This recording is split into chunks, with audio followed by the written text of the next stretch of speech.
Слава Украине! Привет всем от Полонского. Наша любимая рубрика «Потери российско-фашистских войск в Украине». Сегодня у нас 15 апреля 2025 год. Сразу хочу сказать, что сегодня наши насыпали рашистам из 448-й бригады, которая обстреливала Сумы. Помните, как тут не помнить? Вот эти две баллистические ракеты, которые прилетели просто на голову гражданским в центре города. Ну, тут все абсолютно очевидно. Военное преступление. Вот сегодня ночью по их расположению в пределах Курской Народной Республики прилетела, была вторичная детонация. Как это все выглядит внизу в описании к данному ролику есть ссылочка. Также надо заметить, что у нас появилась еще одна законная военная цель в Москва-Сити, откуда рашисты сняли видео, как они наводят дрон по Украине. Боевой дрон, да. Прямо из офиса, прямо из одной из башен Москва-Сити. Я думаю, что ГУР разберется, из какой именно, и ответ не заставит себя слишком долго ждать, потому что, ну, как бы непорядок получается, совсем уже непорядок, да. Вот, рашисты продолжают свои атаки, то есть вот очень многие писали обозреватели, что будет весеннее наступление, апрель-май. Ну, оно и идет, если честно, то по потерям, особенно в технике стало больше потерь у них. Видно, что они пытаются, как вам сказать, они, если раньше вот давили по всей линии фронта приблизительно одинаково, то сейчас на большей части линии фронта они просто устраивают перестрелки и какие-то налеты, наскоки, а буквально в 2-3 местах пытаются при помощи бронетехники что-то там продавить. И вот атаки были по 20, по 40 единиц техники. Как это выглядит на практике, опять-таки внизу в описании к данному ролику будут ссылочки, можете посмотреть, как эта техника горит. Выглядит это абсолютно так же, как было раньше, то есть идет колонна бронетехники, защищенной решетками какими-то, дровами, ну да, дрова просто вот лежат по бортам, дровами, защищенная резиной какой-то защищенная, то есть вот так вот, ну что от дронов в смысле. Оно все, конечно, погорело. Все повзрывалось, что-то на мины понаезжало, что-то из рты уничтожили, а большинство разбили ФПВ-дроны. То есть это ничего, конечно, не помогло. Вот, пехота была добита как из стрелкового, так и дронами. То есть, ну, скажем так, какие из этого выводы? Широкомасштабные, как вот в 24-м, особенно в 23-м году, наступления они себе позволить не могут. Но локальные где-то там-сям, в пределах Донецкой области, вот скажем, да, могут. Также они продолжают наскоки в Запорожской области, пытаясь улучшить свои позиции. Ну, там речь о каком-то большом наступлении не идет. Довольно яростно атакуют, но локально. Вот. То есть у них нет больших таких сил, где они могли бы взять и подвинуть фронт.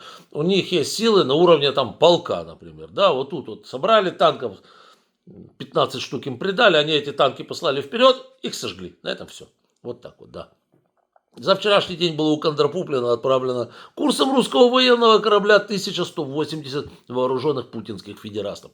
И общее количество путинских боевиков, которые пришли в Украину с оружием в руках, убивать женщин и детей, но что-то пошло не так, теперь составляет 935 160. За вчерашний день также было разбито 7 танков, утильсырье, всего 10 629 и 20 боевых бронированных машин различных типов, то есть легкая броня. 20 штук уничтожено, соответственно, туда же в переплавку. Всего 22 150.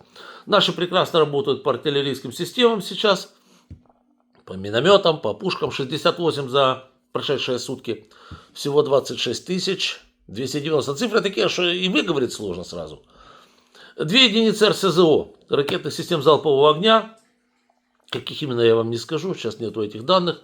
Ну, в любом случае, это хорошо, особенно неплохо было бы, если бы это были уничтожены те же самые солнцепеки, например. Тогда это вообще красота. Но видите, они солнцепеки пытаются к полю боя не подтягивать. Почему? Потому что дальность действия у них невысока, до 5 километров. Соответственно, чтобы он куда-то попал, его надо привести чуть ли не на передовую. На передовую он становится легкой мишенью как для ПТУРов, так и для ФПВ-дронов, то есть вот как-то так.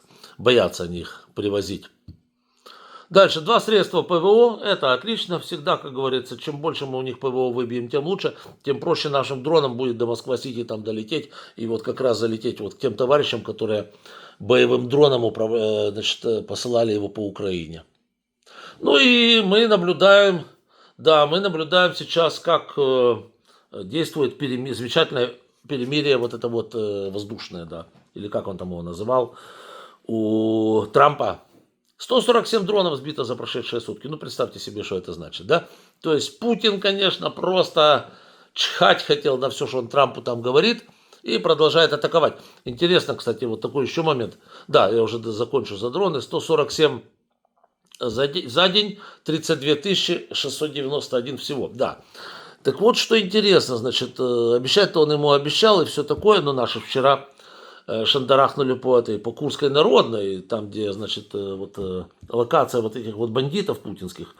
Да. А перед этим, кстати, должно было быть общее заявление стран G7 о том, что нельзя ударять по Украине, по мирным городам и селам, по Сумской трагедии. Что вы думаете? Штаты его заблокировали.